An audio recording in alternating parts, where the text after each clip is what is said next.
Hey everyone, welcome back to Reading with Tatiana. Today I'm doing a booktube tag. I usually only try to do one tag a month, but this month I'm actually going on vacation, so I'm pre-filming just to keep up with my regular uploads on Wednesday and Fridays. Before I go into this booktube tag, I'll always appreciate if you're watching this video to please hit the subscribe button, give this video a thumbs up, and let me know your answers below because this tag is really cute and nostalgic for me, especially as someone who did grow up in North America, as I think if you are watching this and grew up in North America, I think a lot of these books are also part of your childhood. If you grew up somewhere else, I would love to hear if you read like your country's version of this book or was it translated to your country, because that would be super interesting. I'm also going to try to do this in my usual one shot as per Chatty the Mad Chatter when I do my tags. So without further ado, the tag is called Picture This Book Tag. I was tagged 2 months ago by Read Fine Books, so thanks for your patience. It's taking me forever to do this tag, and if you want to check out her channel, specifically her video for this tag, I'll link it down below. She is super close to 100 subscribers, so I'm sure she'll appreciate if you show her some love. And the original tag was created by Spread Book Joy and Sheila, which I'll also tag down below if you want to check out their content. This tag is just really sweet to me because, first of all, there's 8 prompts, so it's not too long of a tag. But basically, it's each prompt is created from a picture book from my childhood. So when I do each one, I'll also throw up the picture book that's referencing, and I'll also have my answer as well. So the first one is a classic book that I think every child and every parent loves, which is number 1, Love You Forever by Robert Munsch and illustrated by Sheila McGraw.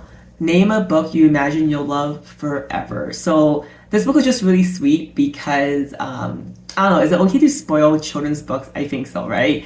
But it's just really sweet because the book talks about, the parent loving the child forever, and then as the child ages, the child returns returns the act of love and loves the parent forever, and it's just really sweet, very full circle. So my answer for this is Time Traveler's Wife by Audrey Niffenegger, and this one, I don't know if it's like a true answer, but it is the book that I thought of when I thought of this prompt. And it's only because in my early 20s, I had stopped reading for fun completely, just because I was going to university, I just didn't have time to read. And I was at a bookstore one day because I was waiting for a friend, and I just picked up Time Traveler's Wife because it was being featured. And I read it and I loved it. And I loved it so much that before I read, I think it was the last 2 chapters, there's a moment where you know something's gonna happen and it probably won't end well. And I actually stopped reading the book right then and there. And it took me 3 months to reread the book up until that point and finish it. And I'm sure since then I've read better books, but that book for me really imprinted on me because that was one of the first books I read where it really felt like every word was specifically picked to be placed where they are to create a story or a message to propel the plot. And I just love that book, and I really should reread it because it's been probably 10 years since I read it and it had such an impact on me. Number 2 is Alexander and a Terrible, Horrible, Very Bad Day by Judith Viorst and illustrated by Ray Cruz. Which books or comforting things do you turn to when you're having a bad day? So this book I remember when I was a kid was just this really grumpy kind of monster looking boy who was just having tantrums. I remember I didn't really enjoy the illustration style. Sorry, Ray Cruz of Alexander and Terrible. So I never really gravitated toward these books. I think they were a series, if I remember correctly. But anyway, so my answer for this prompt is The Comfort Book by Matt Haig. I reviewed this as my first book in 2023 if you want to check it out in my channel earlier. And this book is one of those books where it's great because it's really a book where you can just have in your bathroom or in your bedroom or your coffee table, where you don't have to read it in any sequential order, is that you can just pull up to any page because all chapters are 1 or 2 pages, and it just gives you reminders on how to be grateful, how to be present, how to just find joy in the small things. And this book really pushed me to create my version of my personal comfort book. So there's something that I can turn to when I'm having a bad day. For me though, it's not a physical book. I have this in a Google Doc, and this book I think is really great for that. I also want to answer for comfort things that I do, because I love when booktubers talk about things outside of booktube. Is for me, it's definitely going for a run or going for a walk. Those are things that are very comforting for me. When things feel emotionally out of my control, it's something that really helps me is doing a physical thing to distract me and focus my consciousness back to my real body. Number 3 is The Very Hungry Caterpillar by Eric Carle. Which book, series, or characters spark your hunger for reading? So, The Very Hungry Caterpillar is definitely like a picture book, and if I remember correctly, it's just caterpillar eating different things. So the book is really for kids just to learn different types of food and items and that kind of stuff. This book I just remember because I feel if you read this in elementary school, your teacher probably made you make like your own physical caterpillar book, and then you would draw different items or food items on each section of the caterpillar. So for me, I have 2 answers for this. As a kid, I love reading, and 2 series that I will always read. Actually, I have to say 3 now. 3 series I always read at the library. Like I would take out like all the books, and every time a new one came out, I was so excited. Was the Magic Treehouse, the Animorphs series, and the Pee-wee Scouts. All 3 of this series was such a big part of my childhood. And I grew up in an era where we had the Scholastic like book club where you order from a catalog, and whenever there's a new Magic Treehouse, Animorphs, or Pee-wee Scouts, I would beg my mom if we could buy it, because especially with Animorphs, they're always like a plushie or some other toy added to the catalog. Number 4 is Green Eggs and Ham by Dr. Seuss. What is the most unusual book you have read? So Green Eggs and Ham by Dr. Seuss, I have to say I probably read it as a kid, but I don't really remember, and it has no imprint on my memory. So I have no commentary on that book, but I'm sure I've read it because it's Dr. Seuss. For me, this answer is actually one of my lowest rated book in 2021. I think I gave it a 1, and I think I said that if I could give this book a 0, I would. So it is called Temporary by Hilary Lochter.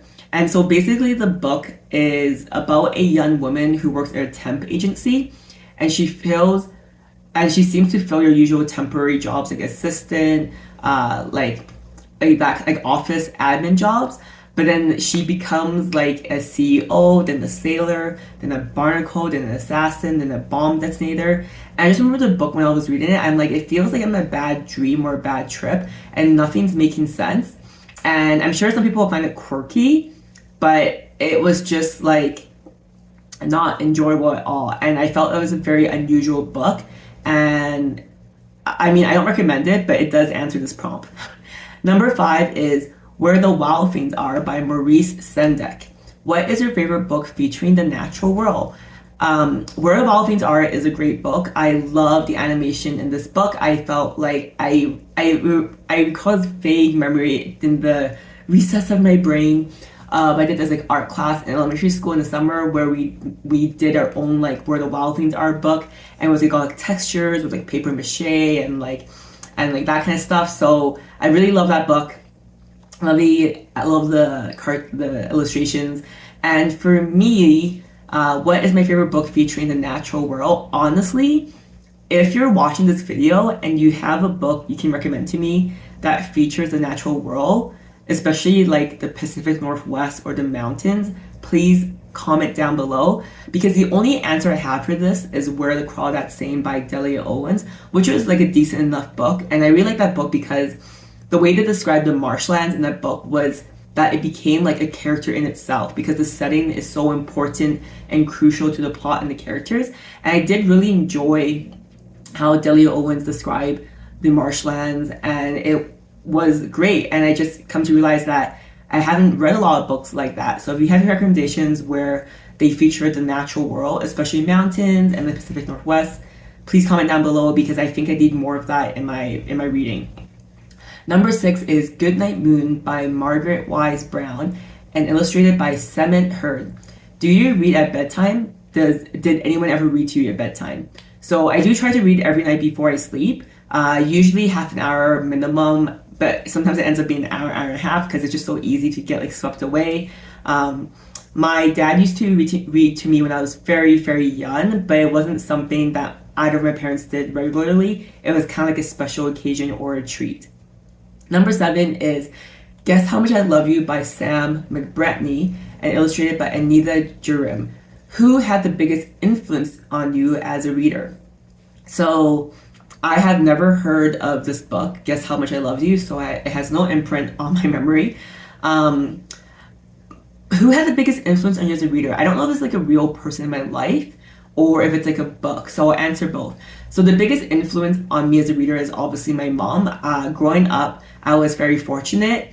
And like looking back only in hindsight, maybe it's because we weren't like well off, but my mom would take me to the library every weekend without fail, and we would spend hours there. I would read. I'll be able to take up like 30 books to bring home. I'll read it all week and we'll go back the next weekend. And I really enjoyed it. And I think because of my mom, that's why I loved reading as a kid, and now I'm back to loving reading as an adult now that I'm not studying.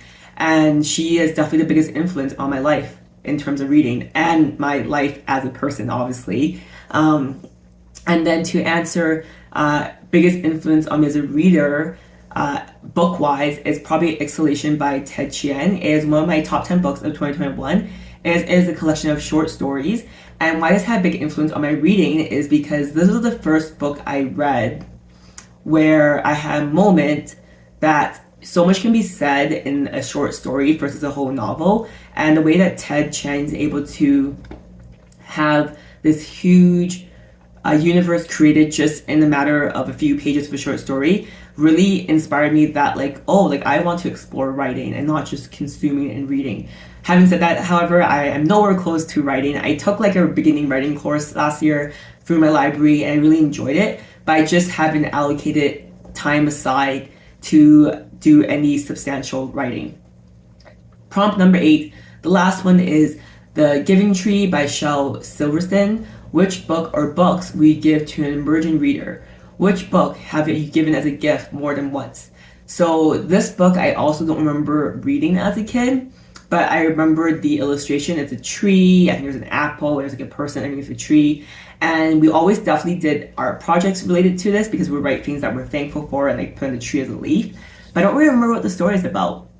So this is a 2 question. So number 1 is which book or books would you give to an emerging reader? For this, obviously, I think it would depend on the age of the reader. I feel like it's always a kid. I think for me, it'd definitely be a series, just because I think when you're a kid or a young adult and you read one book, you really like it, and know there's a series, it's easy to be a slippery slope of reading more and more and more books. So I think for me, like I mentioned earlier, it would probably be The Magic Tree House because I love that series as a kid because it brought you to different like worlds and different countries and different times in our history, and I really love that kind of like historical mixed with fiction genre. What book have I given as a gift more than once is the only answer I have for this is, and I don't like this answer because if you watch my channel, you know I'm not a huge fan of this author, but I have 2 nieces, and one of my nieces asked what she asked for a copy of these books by this author because it was really popular, so I bought it for her. It is Colin Hoover. I don't normally give books to people, to be honest, so maybe I should consider that because like now I'm a big book person, but I guess my only answer for this is Colin Hoover because my niece asked for it, and if any of my nieces ask for any books to read, I am only here as an aunt to encourage their curiosity to read. That is the end of the 8 questions for this tag. Thanks for watching. And I am going to tag 2 people to do this tag if they choose to. The first one being Bookshelf Bunny, and the second one being Jessica Donegan Reads. Please check out both their channels as well. They have great content. And again, thanks for watching. The end of my one shot. I literally have no idea how Chatty and Mad Chatter does it. And I'll see you guys next time. Bye.